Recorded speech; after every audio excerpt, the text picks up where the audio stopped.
లోక్సభ ఎన్నికల సంగ్రామం తుది అంకానికి చేరుకుంది. మార్చి 16న ప్రారంభమైన 18వ లోక్సభ ఎన్నికల కథ ఎట్టకేలకు తుది అంకానికి చేరుకుంది. ఇప్పటికే 6 దశల పోలింగ్ పూర్తి కాగా చివరిదైన 7వ దశ పోలింగ్ రేపు జరగనుంది.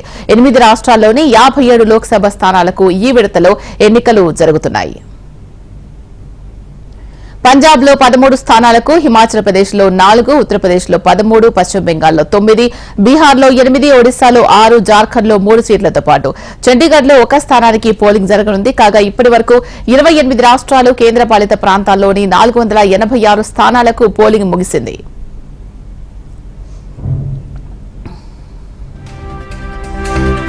యాభై 7 ఎంపీ స్థానాల్లో 904 మంది అభ్యర్థులు బరిలో ఉన్నారు. పంజాబ్ నుంచి అత్యధికంగా 328 మంది అభ్యర్థులు పోటీలో ఉండగా ఆ తర్వాత యూపీలో 144 మంది, బీహార్లో 134 మంది అభ్యర్థులు బరిలో నిలిచారు. ఇక ప్రధాని మోడీ బరిలో నిలిచిన వారణాసి నియోజకవర్గానికి 7వ దశలోనే ఓటింగ్ జరగనుంది. వారణాసిలో ప్రధాని మోడీపై కాంగ్రెస్ కీలక నేత అజయ్ రాయ్ పోటీ చేస్తున్నారు. దీంతో కాశీలో పోలింగ్ పై ఆసక్తి నెలకొంది.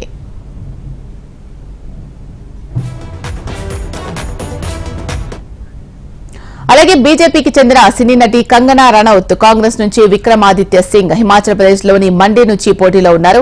గోరఖ్పూర్ నుంచి బీజేపీ అభ్యర్థి రవికిషన్, సమాజ్వాదీ అభ్యర్థి కాజల్ నిషాద్ మధ్య పోటీ నెలకొంది. హమీర్పూర్ నుంచి బీజేపీ తరపున అనురాగ్ ఠాగూర్, కాంగ్రెస్ తరపున సత్యపాల్ సింగ్ బరిలో ఉన్నారు. ఇక బీజేపీకి గట్టి పోటీ ఇచ్చే బెంగాల్ రాష్ట్రంలోని డైమండ్ హార్బర్ లో టీఎంసీ అభ్యర్థి అభిషేక్ బెనర్జీ, బీజేపీ అభ్యర్థి అభిజిత్ దాస్ మధ్య పోటీ నెలకొంది. బీహార్లోని పాటలీపుత్ర స్థానం నుంచి లాలూ ప్రసాద్ యాదవ్ కుమార్తె మిసాభారతి తన అదృష్టాన్ని పరీక్షించుకుంటున్నారు.